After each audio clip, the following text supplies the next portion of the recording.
वो कह रहे थे मेरी जमीन, मेरा मकान, मेरे पुत्र, मेरा मेरा मेरा। सत्ता ही नहीं रह गई। ना पहले उस रूप की सत्ता थी, ना अब सत्ता है। बीच में भास रहा था और सत्य सच्चिदानंद से विमुख होकर वो जीव अपने को पिता मान रहा था, स्वामी मान रहा था, वैभव का स्वामी मान रहा था। गया वो शरीर, गया वो नाम, गया वो रूप, गया, सत्ता ही नहीं रही। ऐसे तुम्हारी नहीं रहेगी। अगर सावधान नहीं हुए, भजन नहीं किया, तो तुम्हारी भी सत्ता नहीं रहेगी। तुम मान रहे हो केवल बड़े बड़े चक्रवर्ती सम्राट इतिहास में लिखे रह गए, कुछ नहीं। वो जीव जो अभी सम्राट है, आचरणहीन हो गया तो नाली का कीड़ा बन सकता है, वो सुअर बन सकता है, वो प्रेत बन सकता है। कर्म का बहुत बड़ा प्रबल रूप है। जो हमने अभी कर्म किया वो अंतर्धान हो गया, तुम्हारे पीछे लगा है। समय आने दो, वो तुम्हें नष्ट कर देगा तुम्हारा कर्म। आज जो तुम नाम जप कर रहे हो, आज जो भगवत मार्ग में चल रहे हो सकता है वर्तमान की परिस्थिति तुम्हारी विपरीत हो, दुखद हो, कोई तुम्हें साथ ना दे रहा हो, लेकिन ये नाम तुम्हारे पीछे पड़ गया। अब तुम्हें सच्चिदानंद सुख में डुबो के रहेगा।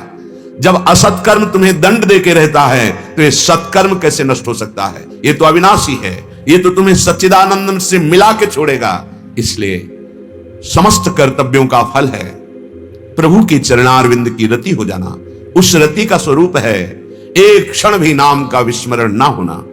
सूरदास जी कह रहे हैं, बहुत गर्व कर रहे हो अपने शरीर पर, अपनी पत्नी पर, अपने पुत्र पर, अपने परिवार पर। जब लगी डोलत बोलत चितवत, तो धनदारा है तेरे। निकषत हंस प्रेत कही तजी है, को नयावत नेरे। बहुत छाती तान के चल रहे, ये मेरा, ये मेरा, ये मेरा। पता नहीं किस क्षण निकल जाए हंस। दुनिया में लाखों का मेला जुड़ा, ये हंसा जब जब उड़ा तो अकेला उड़ा। जहां इससे वो हंस निकला भगवदंश, तो जो सब कह रहे थे ना कि मेरे पति, मेरी पत्नी, मेरा पुत्र, मेरा मेरा, अब उस कमरे में जाने से डर लगेगा जिसमें वो शरीर है। आप विचार करो, तुम्हें तो जानता था नहीं कोई, तुम्हारे शरीर से संबंध माने था, लेकिन जब तुम अंतर्धान हो गए तो तुम्हारे शरीर को कोई प्यार नहीं करता। और जो आपके प्रियजन हैं, मित्रजन हैं, जल्दी ले चलो। कहां? फूंकने, आग लगाने, या तो गाड़ देने।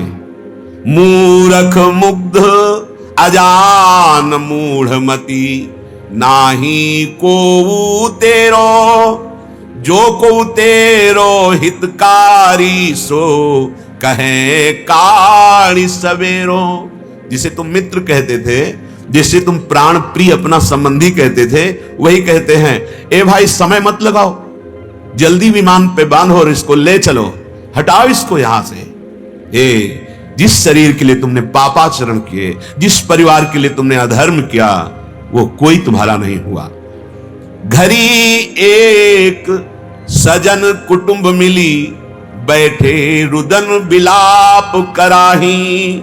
जैसे काग काग के मुए, काका करी उड़ जाही। एक परिकर होता है जो पैसे से बुलाया जाता है रोने के लिए। ये बड़ा विचित्र खेल है।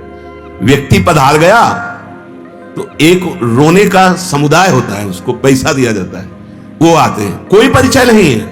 अब वो शुरू किए छाती पीट पीट के रोना, वो माहौल शोक का बनाने के लिए। जैसे काग काय काय करके किस लिए रो रहे हैं? हमने सुना है रोते हुए, आपने भी सुना होगा। हम जो कहती थी, कहते थे, दोनों बात वही आप। अब कौन हमारी बात सुनेगा? उसके लिए रो रहे हैं, अपनी बात के लिए रो रहे हैं, अपनी आवश्यकता के लिए रो रहे, अपनी मांग के लिए रो रहे।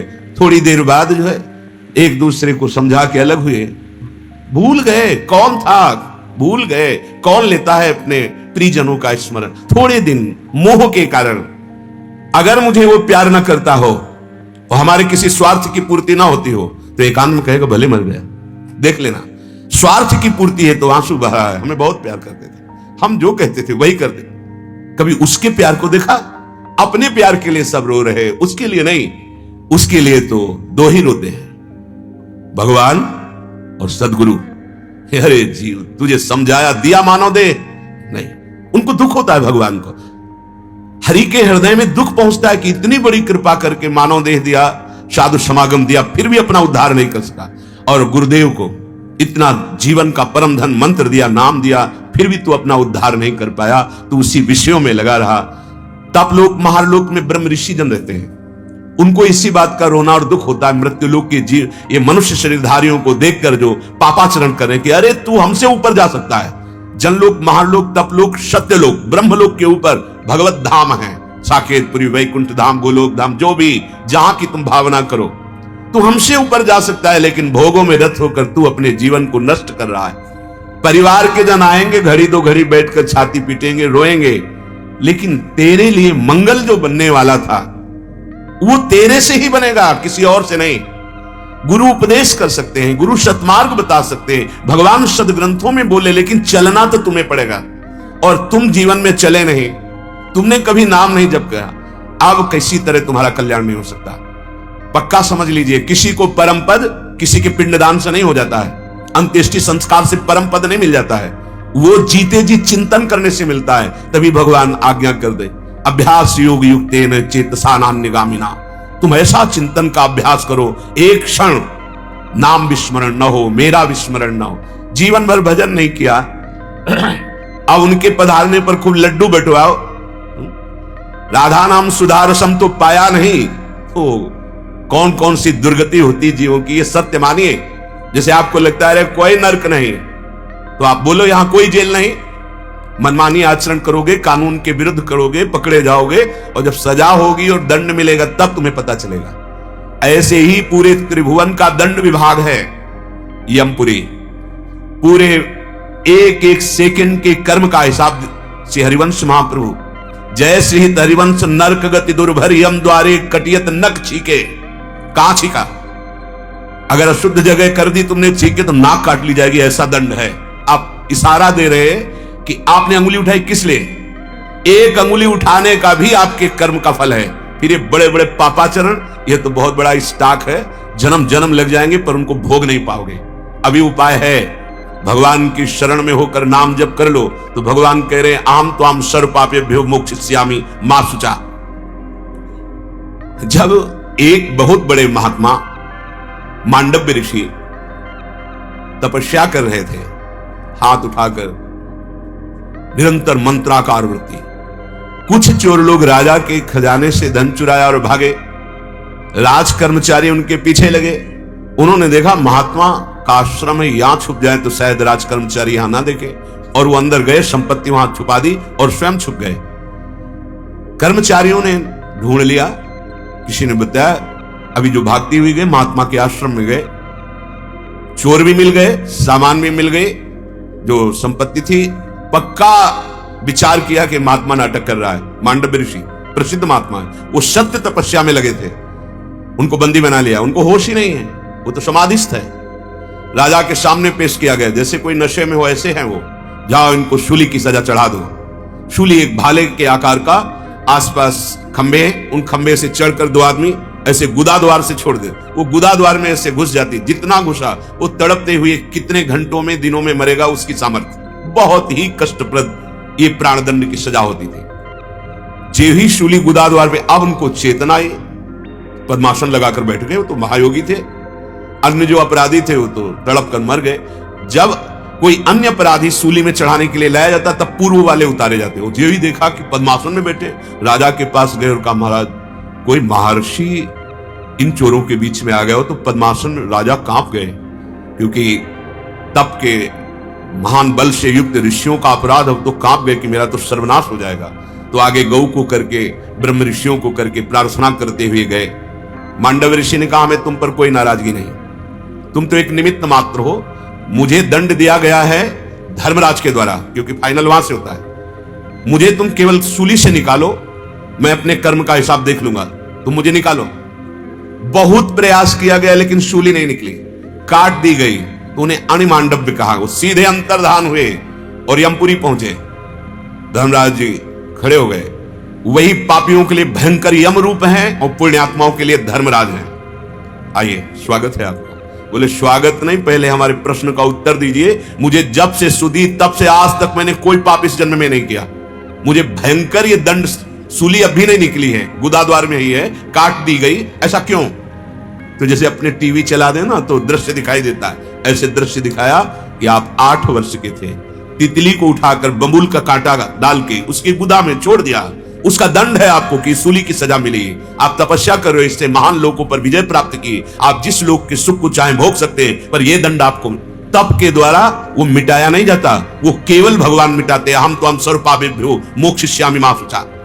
इतने बड़े तपस्वी को भी अपने उस बाल अवस्था के कर्म का दंड भोगना पड़ा, तो तुम तो जवान और जानबूझकर पापाचरण कर रहे हो, तुम्हारी क्या दुर्गति होगी? विचार करके देखिए, ये सत्संग है, ये अध्यात्म है, तुम्हें जगा रहा है। कोई भी ऐसा नहीं है।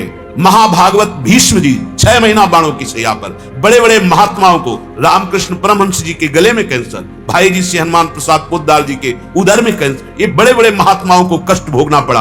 आप क्या चीज हैं? अगर आप ठीक से नहीं चलेंगे तो दुर्गति का वो जो आप कभी नहीं निकल पाएंगे, वो दंड मिलेगा।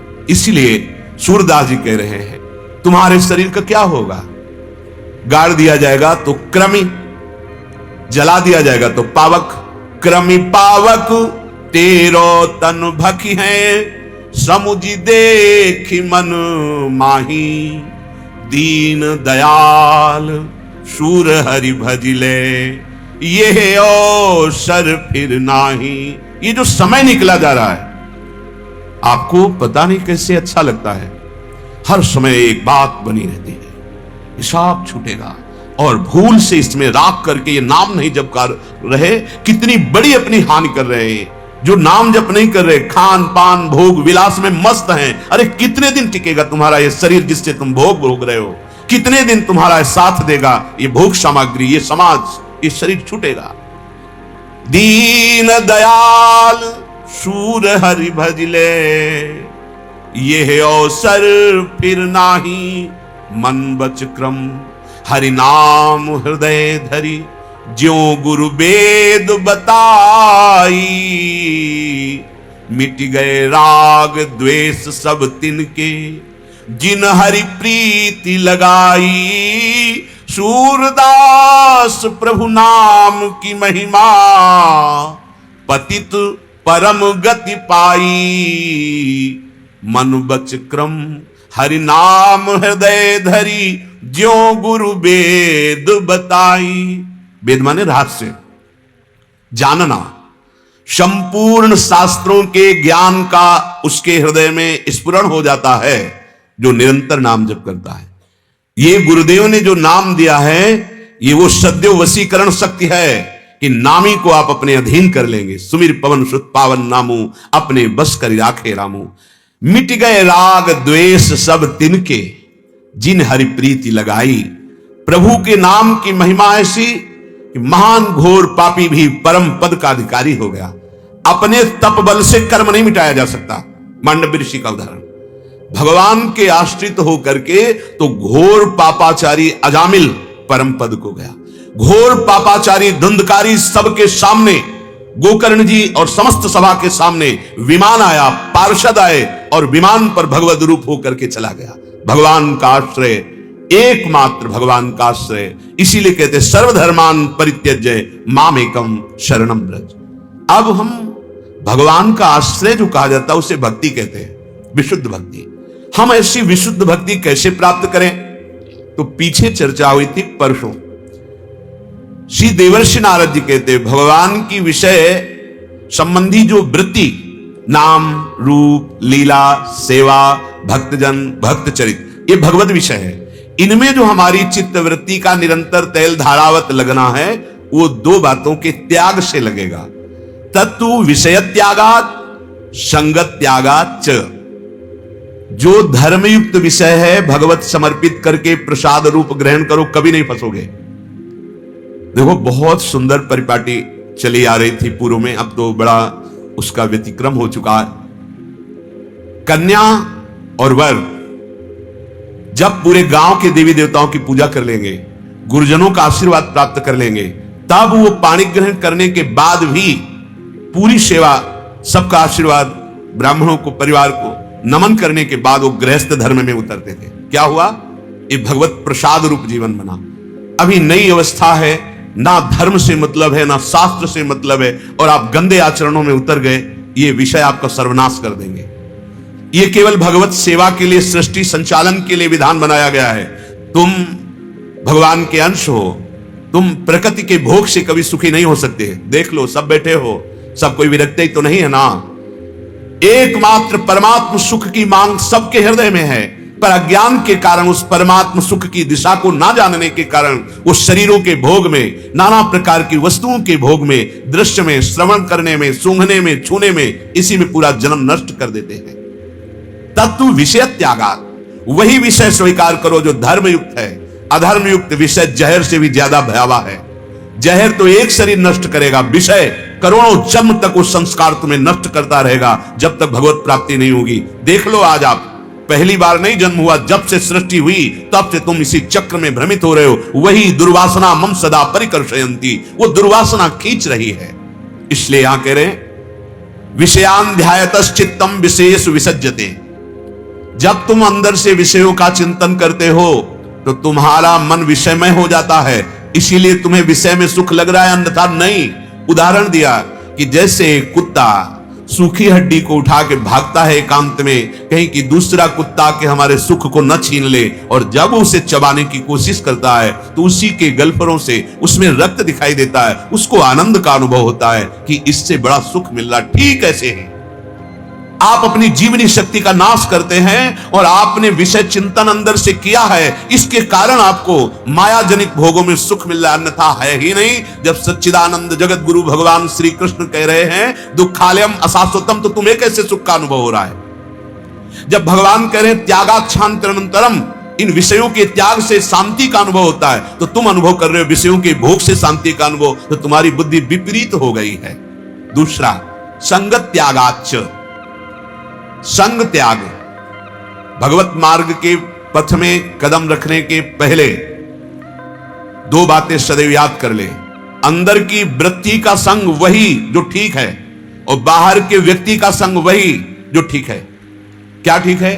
हमारी धर्म वृत्ति बढ़े, हमारा नाम जब बढ़े, हमारा सत्मार्ग बढ़े, वो बाहर का व्यक्ति हमारा मित्र है। हमें कुमार्गगामी बना दे, हमें नाना प्रकार की कुचिंताओं वाले कृत्य करवा दे, वो हमारा शत्रु है।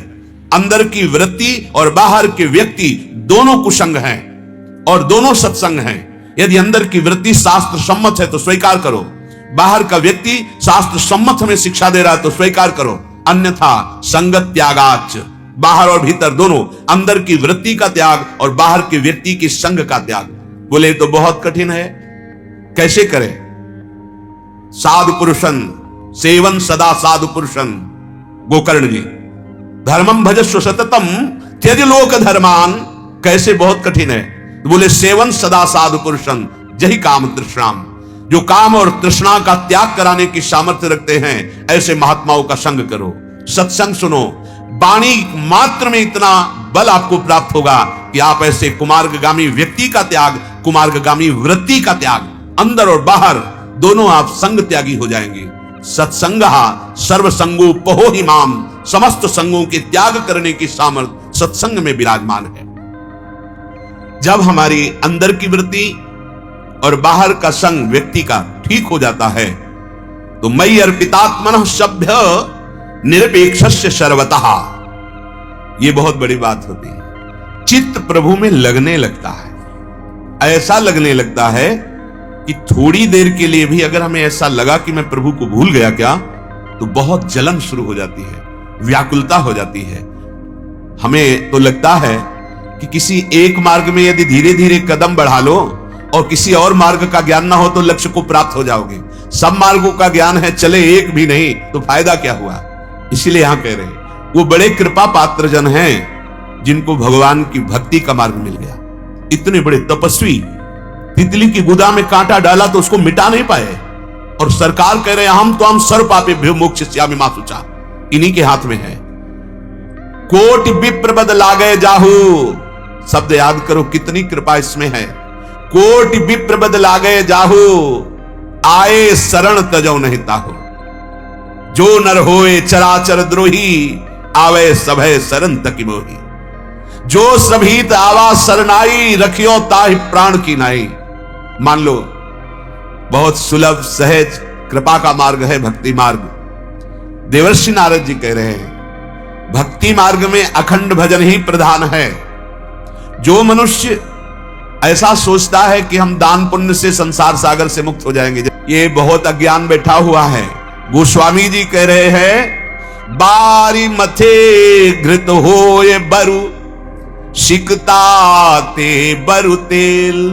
शब्द सुनिए, बिनु हरि भजन न भवतरी, यह सिद्धांत अपेल।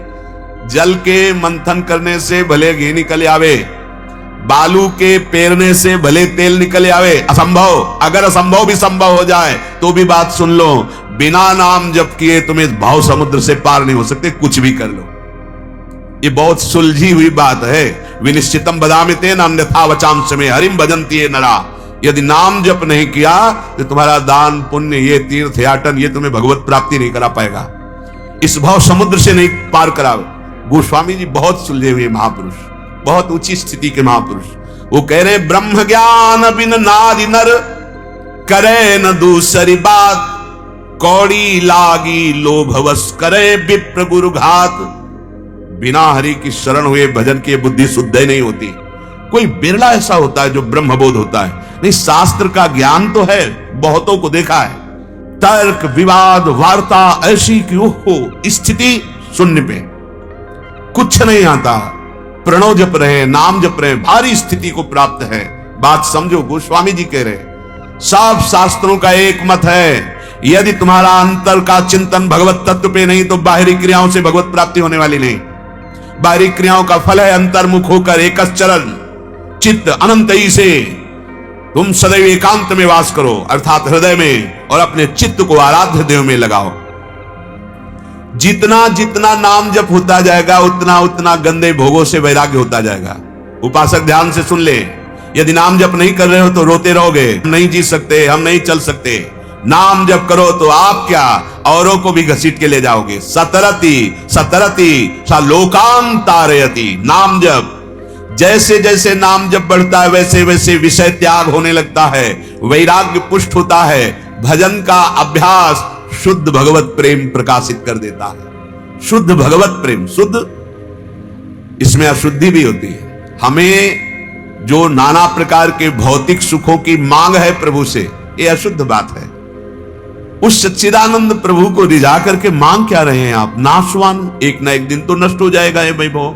जैसे शास्त्राबाहु अर्जुन ने परम अवधूत शिरोमणि भगवद अवतार दत्तात्रेय जी को रिझा लिया, मांगा क्या? भुजबल और संसार का वैभव, रिद्धियां सिद्धियां, हजार भुजाएं, महान बलशाली, और भारी अपराध में उतर गया, काट के फेंक दिया परशुराम जी ने। वही दत्तात्रेय जी के रूप में आशीर्वाद दिए तो वही परशुराम जी के रूप में आकर के नष्ट कर दिया, पूरे वंश का विनाश कर दिया। ऐसा भारी अपराध कर दिया उसने। हमें लगता है अगर हमें भगवान की आराधना करने का अवसर मिला है तो नहीं जानते पर यही मांगे कि नाथ हमें मांगना ही नहीं आता, आपको जो उचित लगे। तो इस लोक का भी निर्वाह और परम पद की भी प्राप्ति निश्चित समझो। अब अगर नाम जप में आपको रुचि नहीं आ रही तो आप केवल आदेश का पालन करो। मानना बहुत कम लोगों के हृदय में होता है, गुरु मानना तो लाखों के हृदय में हो जाएगा, लेकिन गुरु की बात मानना कोई बिरला, एक लाखों में एक होता है जिसको हर समय बात याद रहती, मैं गुरु की आज्ञा के विरुद्ध कहीं आचरण न कर दूं। नहीं, मेरा जीवन व्यर्थ है यदि गुरु की आज्ञा पालन नहीं कर पाए तो क्या हुआ, मेरे जीवन का क्या अस्तित्व रहा। कोई बहुत सुलझा हुआ कृपा पात्र ही गुरु की बात मानता है। तुम्हें नाम में रस आवे या ना आवे, कुछ लाभ दिखाई दे या ना दिखाई दे, आप नाम को छोड़िएगा नहीं। और एक दिन रो न पड़े तो हमें बताना, आनंद में रो पड़ेंगे। ऐसा आनंद नाम में जो अनंत माताओं से प्यार और दुलार नहीं मिलता वो मिला। जो हम करोड़ जन्म लेकर तपस्या करते फिर भी नहीं प्राप्त कर सकते थे, वो हमको केवल कृपा से प्राप्त हुआ। और वही कृपा, हरिवंश कृपा, हरिवंश कहाँ है, हरिवंश कहाँ है, हरिवंश लहाए। विश्वास कर लो, निहाल कर देते हैं नाम, भगवान निहाल कर देते हैं। बस पकड़ लो हर समय। जैसे कंजूस आदमी धन का चिंतन करता है, ऐसे राधा राधा राधा, परिणाम आप देख लेना, खुद देख लेना। भयानक से भयानक कष्ट देने वाले कर्मों को ऐसे रुकते हुए देखा है, नाम ऐसे रोक दिया, ऐसे रोक दिया। हाँ, भयानक से भयानक पीड़ा और कष्ट देने वाले उसको देखा है हमने कि नाम एक सेकंड चूक हो जाती तो जीवन नष्ट हो जाता। ऐसी परिस्थितियां, जहां राधा प्राकृतिक वस्तुएं रुक गई, एक एक कदम पे राधा, कितने उदाहरण, रजिस्टर भर जाए। हर क्षण कोई पीड़ा स्पर्श नहीं करेगी, कोई भयानक दुख स्पर्श नहीं करेगा, मृत्यु का हर पल संदेश सामने है, कोई भय नहीं। हे राधा, राधा मान लो, हम वो बात तुम्हें बता रहे हैं जिसके बल पर है, वही बल तुम्हें सुख प्रदान करेगा। ये कह रहे हैं देवर्षि नारद जी, आपको आदर युक्त सत्कार पूर्वक नाम जप करने की रुचि जब तक ना प्राप्त हो तो गुरु आज्ञा मानकर जपो। दवाई है, कड़ुआ है तो क्या, अच्छा है तो क्या, दवाई तो दवाई है। मेरे परम सुख की प्राप्ति के लिए गुरुदेव ने दवाई दी है। मंत्र में थोड़ा हृदय पवित्र होने पर लगता है, ध्यान रखना।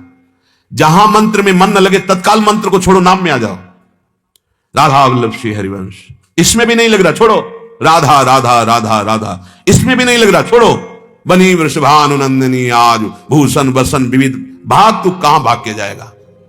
इसमें भी नहीं लग रहा, सत्संग शुरू कर दो। अभ्यास ऐसा करो कि इसको खाली मत रहने दो। अब खाली प्रपंच चिंतन कर रहे हो, राग द्वेष चिंतन कर रहे हो तो काम नहीं आएगा, और क्या आएगा। तुम बुलावा तो तुम ही दे रहे हो, दरवाजा खोले बैठे हो, पहरेदार है नहीं तो अंदर तो आक्रमण हो ही जाएगा। नहीं तो नाम पाहरू दिवस निशी, ध्यान तुम्हार कपाट। भगवत चिंतन और नाम जप कर रहा, कौन सा विकार प्राप्त कर देगा। आप देखो ना, जप के थोड़े दिन की बात है, क्योंकि पुराना उनका निवास स्थान बन चुका है, ये आते जाते इसमें रहे हैं, इसलिए नाम जपने पर भी आएंगे जाएंगे कुछ दिन, इसके बाद इनकी सत्ता ही नहीं रहेगी। सातु दीर्घ काल निरंतर सत्कारा सेवितो दृढ़ भूमि। पातंजल जी महाराज कहते हैं, यदि नाम जप दीर्घ काल अभ्यास किया जाए और निरंतरता बनाई जाए और इतना महत्व रखा जाए कि ये जो हम राधा नाम जप कर रहे हैं, इससे बढ़कर कोई संपत्ति नहीं, कोई सुख नहीं, तभी निरंतरता बन सकती है। नहीं तो थोड़े से प्रलोभन में, थोड़ी सी बात में हम प्रभु को भूल जाते हैं। कोई मित्र आया, अब उसकी राजी के लिए हम बात कर रहे हैं, बिल्कुल इच्छा नहीं पर बात कर रहे हैं। अब वो प्रपंच की बातें शुरू की, बात कर रहे हैं और नाम छूट गया। ऐसी मित्रता में आग लगे। कोई लाभ मिलने वाला है, भूल गए नाम को और उस लाभ में राजी हो गए, हानि हो गई। नाम चलता रहे तो नाम ही अधीन हो जाएगा। तो हम बार बार आपको समझा रहे हैं, ये मायाकृत भोग सामागी पद प्रतिष्ठा, ये तो चरण चूमेगी तुम्हारे, पर एक बार संग्रह तो करो नाम का। सातु दीर्घ काल, लंबे समय तक, निरंतर निरंतर सत्कारा मतलब महत्व बुद्धि, परम धन राधा नाम आधार, सेवितो यदि जप किया तो दृढ़ भूमि, ये नाम तुम्हें पकड़ लेगा। बड़ा आश्चर्य होता है, कंडा थाप रही है, विठल विठल जप रही है, तो कंडे में प्रभाव पड़ रहा है। चोरी हो गए कंडा तो उससे कहती मेरे कंडे की पहचान है, कान में लगा के देख, विठल विठल आ रहा होगा नाम, विठल विठल कंडे से निकल रहा होगा, है या छाती से नहीं निकलता है।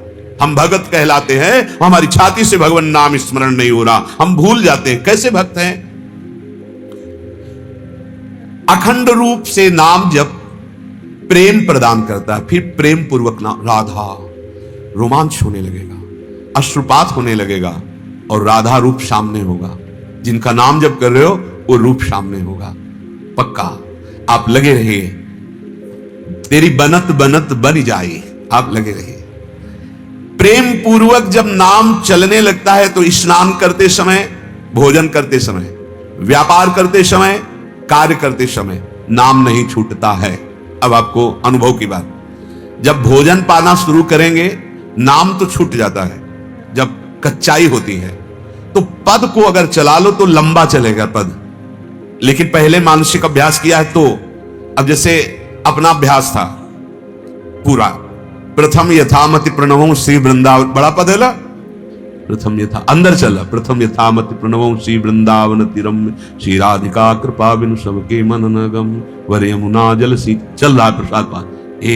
प्रसाद पाते पाते रोना आने लगेगा। प्रसाद, अब स्नान, ज्यों ही हाथ मार्जन करके कुल्ला करके तेही यमुनाष्टक शुरू। स्नान के समय पूरा यमुनाष्टक, यमुना जी के अवगाहन का फल प्राप्त हो रहा है, स्नान का फल प्राप्त हो रहा है। और भक्त नामावली लंबा कंठस्थ अगर कर ली ना, भक्त नामावली, स्नान किया, कपड़े से शरीर पोछा, कपड़े रज लगाया, कपड़े धारण कर रहे हैं, इतने में यमुनाष्टक और भक्त नामावली हो गई। छूटने का समय कहां है। जहां आप देखो कि नाम से मन हट रहा है, तुरंत पद में लगा दो। पद से हट रहा है, मंत्र में लगा दो। मंत्र से हट रहा है, सत्संग की बातें चिंतन करने में लगा दो। शत चिंतन, स्नान, भोजन, व्यापार, उठना बैठना, इसमें बहुत सावधानी पूर्वक नाम का चिंतन। हमें सबसे ज्यादा नाम के चिंतन में परेशानी होती थी जब साउंड बजते थे। जहां साउंड बजे तो हम ऐसे भयभीत हो जाते थे मानो आक्रमण होने वाला है, क्योंकि वो एकदम कान पे जाते और संभल पाना मुश्किल होता। मतलब जो रसास्वादन लिया जा रहा है उसमें विघ्न पड़ता। अभ्यास ऐसा किया कि जितनी दूर साउंड बज रहा उतनी जोर से अंदर हमें नाम की गुण सुनाई दे। अभ्यास के लिए कह रहे हैं। अभ्यास में बहुत बड़ी सामर्थ्य है। ऐसा अभ्यास गुरु कृपा से दृढ़ किया जाता है। जब भजन का तार एक क्षण के लिए भी नहीं टूटता तब स्वरूप बोध हो जाता है। ये देखो, जो वेदांत दर्शन में अहम ब्रह्मास्मि का अनुभव करने की बात है, आत्मस्वरूप का अपने ही, वो यहां जब निरंतर भजन का ताता चलता है तो पहले ही वर्णन किया गया था कि विषयों से वैराग्य होने लगता है। तो विषयों के भोक्ता शरीर से वैराग्य होने लगता है, भोक्ता भाव से राग रहित हो जाता है, अपने स्वरूप का बोध हो जाता है। निरंतर नाम स्मरण जे भी चला तो मन पवित्र हुआ। पवित्र मन की पहचान भगवान में चिपक गया, पंगु हो गया प्रभु में। इसी की तो सब परेशानियां होती, सारे प्रश्न इसी के होते हैं। जितना नाम जप करोगे उतना मन की धुलाई हो रही, और जहां मन पवित्र हुआ तो सावई मना कृष्ण पदार विंदयो बंद। श्री प्रियालाल के चरणारविंद रूपी पिंजड़े में सदैव सदैव के लिए मन बंद हो जाता है। मान लीजिए, परम सत्य बात है। मलिन मन संसार के भोगों में फंस गया। जैसे जैसे नाम जप करोगे मन निर्मल होगा प्रियालाल के चरण में, वो ऐसे कभी नहीं हट पाएगा, क्योंकि उन्हीं का अंश है ये, और उन्हीं की खोज कर रहा था। पर विषयों में प्राण पवित्र हो जाते हैं। प्राणायाम किए बिना प्राण उसके सूक्ष्म हो जाते हैं। देखो कभी अगर भाव आता हो मिनट 2 मिनट के लिए भी तो देखना, आपकी श्वास एकदम शांत, शरीर स्थिर, शून्याकार वृत्ति। जो बड़े बड़े साधनों से स्थितियां प्राप्त की जाती नाम जप से ऐसे, या फिर लंबी सांस। जब प्रेमावेश होगा लंबी सांस खींची, आह भर करके, हा प्रियाज, अश्रु प्रवाह, सब अपनी अपनी जगह स्थिर, इंद्रियां चंचलता रहित, मन चंचलता रहित, प्राण सूक्ष्म, परम पवित्र स्थिति। नाम जप, केवल हम नाम जप की बात कर रहे हैं। अव्याव्रत भजनात्। दूर की बात सुनना, ये जो मन की बात जान लेना, बहुत दूर के विषय को समझ ले, ये बहुत छोटी बातें हैं।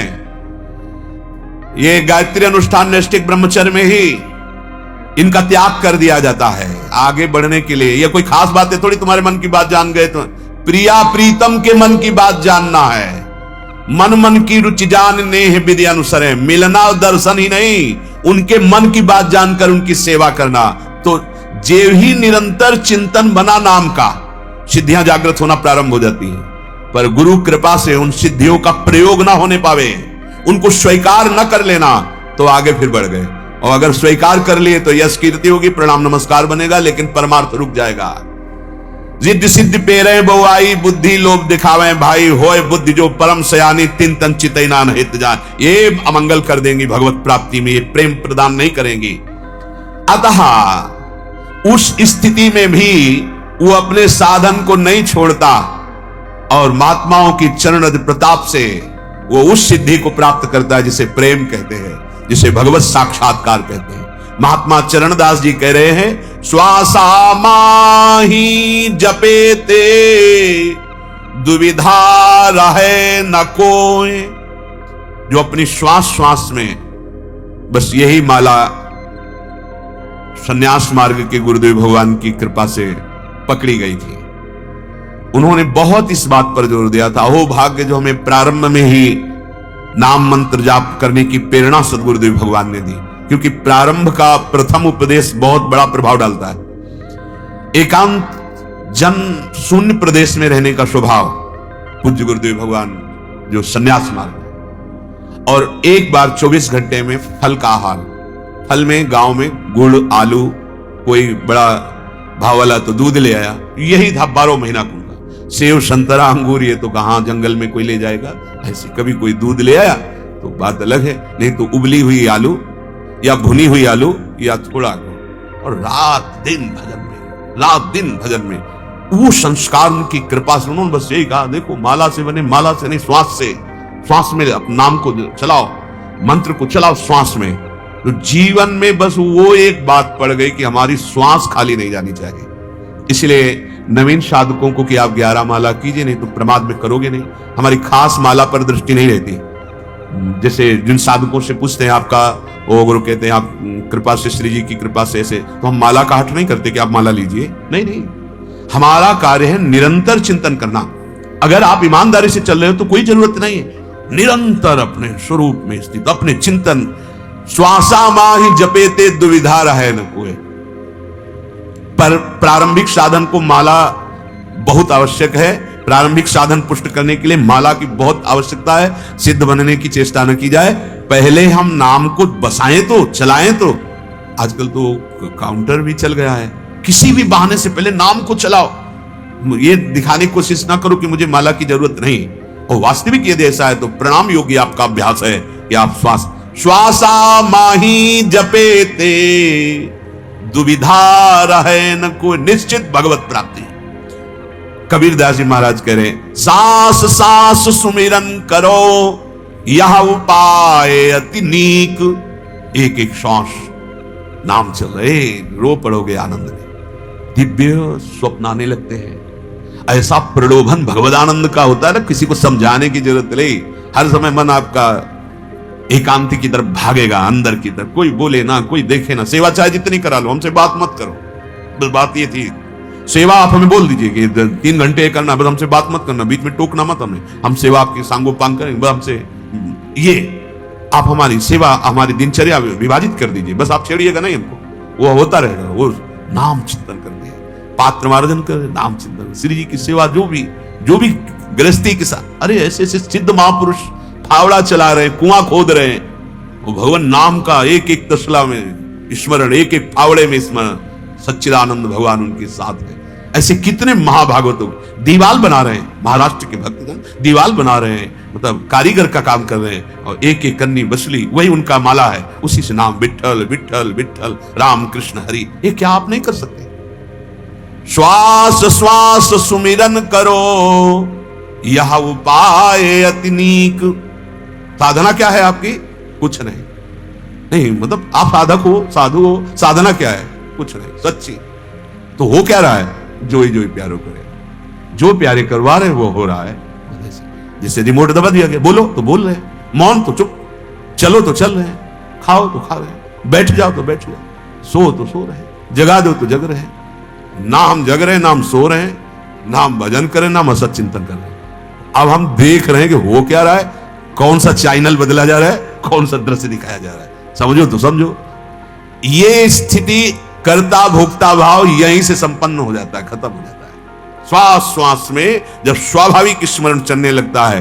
अब क्या हम बताओगे, जब प्रीति का शब्द आ जाता है तो संख्या का महत्व नहीं रहता। ध्यान रखना, नहीं कितना जप करें तो भगवान मिल जाए, आप संख्या बोलिए। तो हमें लगता है प्रोत्साहन के लिए भले महापुरुषों ने संख्या कर दी कि आप चलो, लेकिन भगवान को संख्या से खरीदा नहीं जा सकता। और आपको ध्रुवदास जी की बात कह रहे, वो कह रहे हैं कि संख्या एक बार जिन नाम लिय हित सो हुए अति दीन, ताको संग न छाड़ही ध्रुव अपनो करिलीन। कितनी संख्या बताई? एक बार जिन नाम लिय। आगे शब्द क्या है? हित माने प्रेम और दैन्यता, दैन्यता और प्रेम से भरकर एक बार पुकारा राधा, तो कभी संग नहीं छोड़ेंगे प्रियालाल।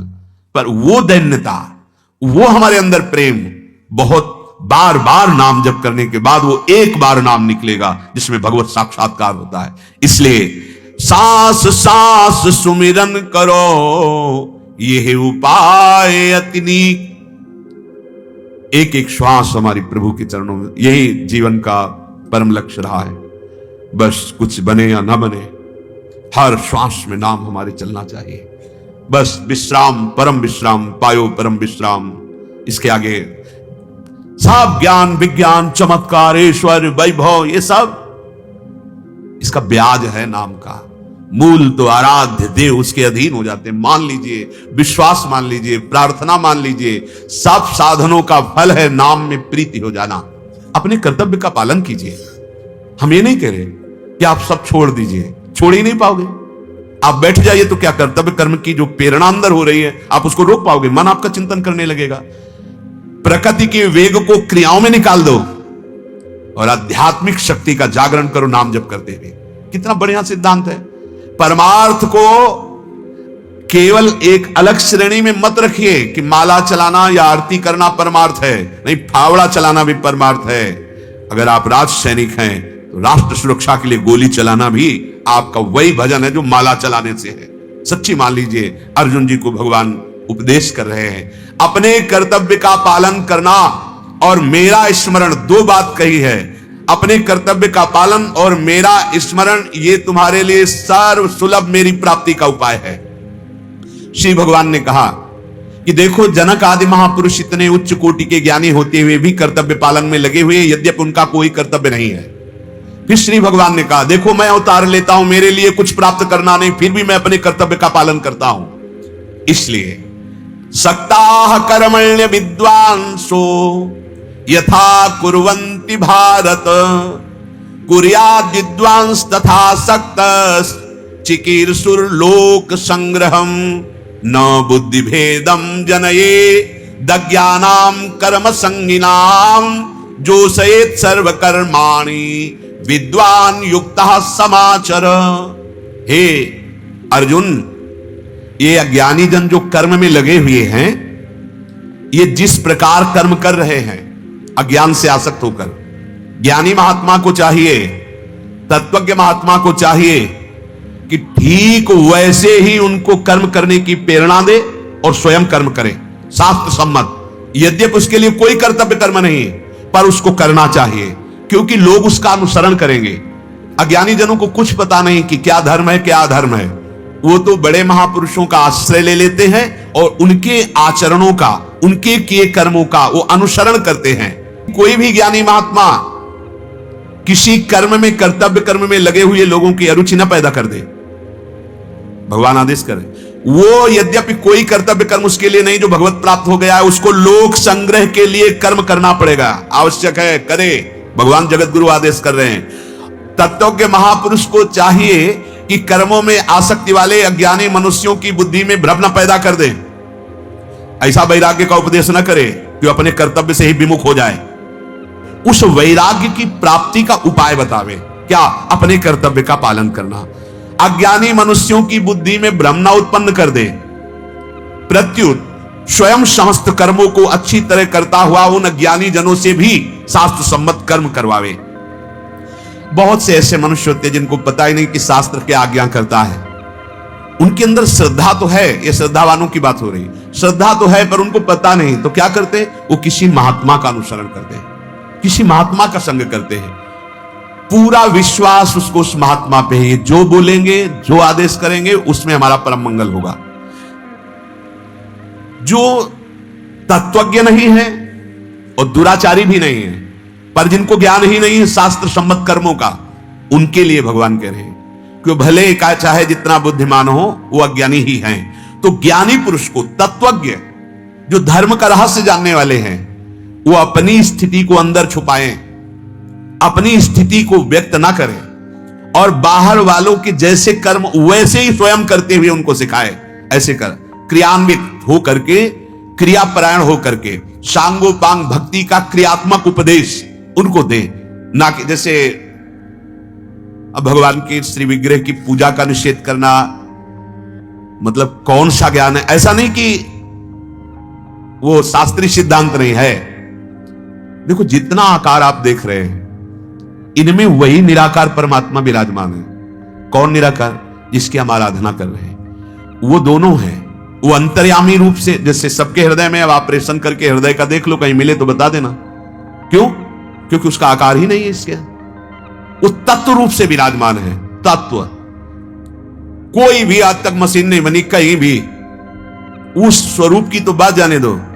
अगर मन का कोई आज तक अल्ट्रासाउंड, सीटी स्कैन, एक्सरा, आज तक कोई मशीन मन का, ये देखो मन धड़क रहा है, कहीं दिल तो आकार है लेकिन मन है, सबको पता है। लेकिन आप देखो उसको, आप निकालो उसका आकार, सारे आकार मन के ही हैं। सच्ची मानना, जैसे स्वप्न में आप होते, सारे आकार मन ही पैदा करता है, लेकिन मन का क्या आकार है कोई बतावे? मन का सबको अनुभव, मेरा मन का कोई आकार नहीं। ये तो मन की बात हुई। फिर जिससे प्रकाशित मन हो रहा है वो आप हैं। आपका क्या कार्य है? बोले गोरा काला, ये तो शरीर का है। आपका? बोले पुरुष। नहीं, ये तो चिंतन से हुआ है। अगला जन्म स्त्री का करोगे, स्त्री बन जाओगे, सुअर का करोगे, सुअर बन जाओगे। कर्म के अनुसार तुम्हारा रूप बदलता है। तुम्हारा क्या है? तो परिणाम में आप यही जब जानोगे ना तो उसका कोई आकार नहीं। वहां जब आए तो वो जो अंशी वो संपूर्ण ब्रह्मांडों को व्याप्त करके उसका क्या आकार है? जो भाव करो आप, जाकी रही भावना जैसी, प्रभु मूर्ति देखी तीन तैसी।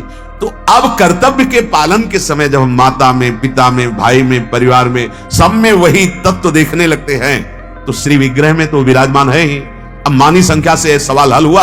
अगर आप मोक्ष पद के भावना करने वाले हैं तो आप निराकार स्थिति में जाकर लीन हो जाएंगे, और अगर आप प्रेम पथ के पथिक हैं तो भगवान के रूप माधुर्य में, उनकी सेवा में अनंत काल तक के लिए धाम में विराजमान हो जाएंगे।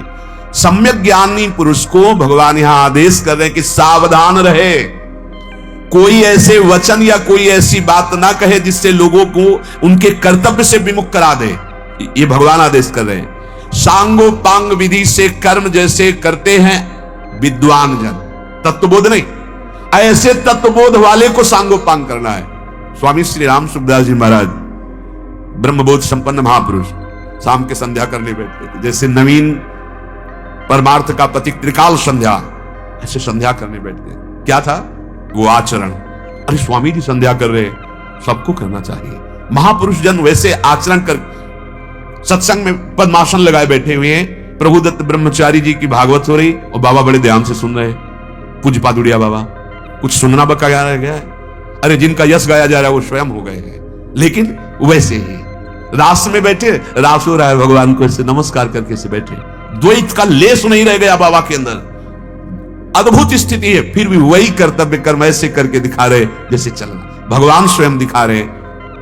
दूसरे लोगों को यह पता नहीं होता हमारा कर्तव्य कर्म क्या है, तो ज्ञानी महात्मा को भगवान आदेश दे रहे हैं कि जैसे अज्ञानी पुरुष कर्म में आसक्त होके लगता है फल चाह की इच्छा से, ऐसे ज्ञानी पुरुष को चाहिए कि उनको वहां से अरुचि न पैदा कर दे और ऐसे आचरण करके उनको धर्म पूर्वक कर्तव्य कर्म करने के लिए प्रेरित करे, स्वयं वैसे आचरण करे। भगवान स्वयं करके दिखाए, या राम रूप में या कृष्ण रूप में जब अवतार लिए।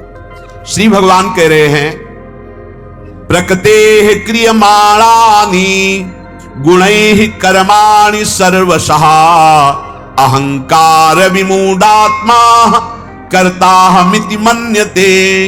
ये जो अज्ञानी जन्म होते हैं ये अहंकारी होते हैं। मैंने ये किया, मैं ये करूंगा, मैं ऐसा कर सकता हूं, ये अहंकार उनके। यद्यपि उस समय भी वो करता नहीं है जिस समय कार्य हो रहा है। कर्माणि सर्वशः प्रकृति गुणैः क्रियमाणानि, संपूर्ण कर्म प्रकृति से होते हैं। प्रकृति क्या है? आप बाहर देख रहे हो, ये स्थूल शरीर प्रकृति, सूक्ष्म शरीर प्रकृति, स्वभाव प्रकृति, इन्हीं से कर्म हो रहे हैं। जो आप हैं आत्म तत्व, उसमें कोई क्रिया हो नहीं सकती। वो कर्तृत्व भाव रहित, भोक्तत्व भाव रहित स्वरूप है हमारा। पर अज्ञानी जन स्वरूप को तो जानते नहीं। जो एक आए थे, उनका भगवान को हम जानते नहीं तो कैसे प्रेम करें? तुम कैसे प्रेम करो जैसे आप अपने को नहीं जानते और आप अपने से करते हो। बोले मैं नहीं अपने को जानता हूं। नहीं आप अपने को देखा है? बोले हाँ शीशा में रोज देखते हैं। ये ज्ञान है। मतलब ये ज्ञान है कि शीशा में जो दिखाई देता है वो प्रकृति है। ये प्रकृति की रचना है, पंचभूतों से। प्रकृति की ही रचना सूक्ष्म शरीर है और प्रकृति की ही रचना से स्वभाव है। इन्हीं से प्रेरित होकर कर्म होते हैं। कर्माणि सर्वशः प्रकृति गुणैः क्रियमाणानि, संपूर्ण कर्म प्रकृति के गुणों से हो रहे थे। बोले हमें क्यों भोगना पड़ रहा? नहीं, प्रकृति भोग रही। तू भोगता भी नहीं है, अब तू कर्ता बन गया तो भोगता बन। देहाभिमानी अपने को शरीर मान करके तो भोगना पड़ रहा है। जो ज्ञानी महापुरुष होता है, जिसे बोध हो गया है, तो गुणानुगुण वर्तन्ते मनुष्या पार्थ सर्वथा, खाते पीते चलते उठते बैठते भोगते, वो किसी भी प्रकार इनमें लिप्त नहीं है। जैसे दुर्वासा जी के पास समस्त गोपीजन विविध प्रकार के पुआ और पदार्थ सब ले गई। तो एक बार रात में भगवान श्री कृष्णचंद्र जी विलंब से आए तो गोपीजनों ने पूछा कि प्रभु आज बहुत विलंब हो गया, आपकी प्रतीक्षा में हम सब व्याकुल थे। तो उन्होंने कहा इस समय हमारे गुरुदेव भगवान पधारे थे, संत सवय गुरुदेव हैं। तो दुर्वासा जी पधारे थे यमुना पार। तो बोले गुरुदेव आए थे तो उनके दर्शन के लिए गए। बोले आपके गुरुदेव? तो प्रभु हम भी दर्शन के। हाँ अवश्य जाओ, बहुत सिद्ध महापुरुष हैं। तो प्रभु यमुना बाढ़ी हुई है। बोले यमुना जी से कह देना श्री कृष्ण अखंड बाल ब्रह्मचारी मार्ग दे दे।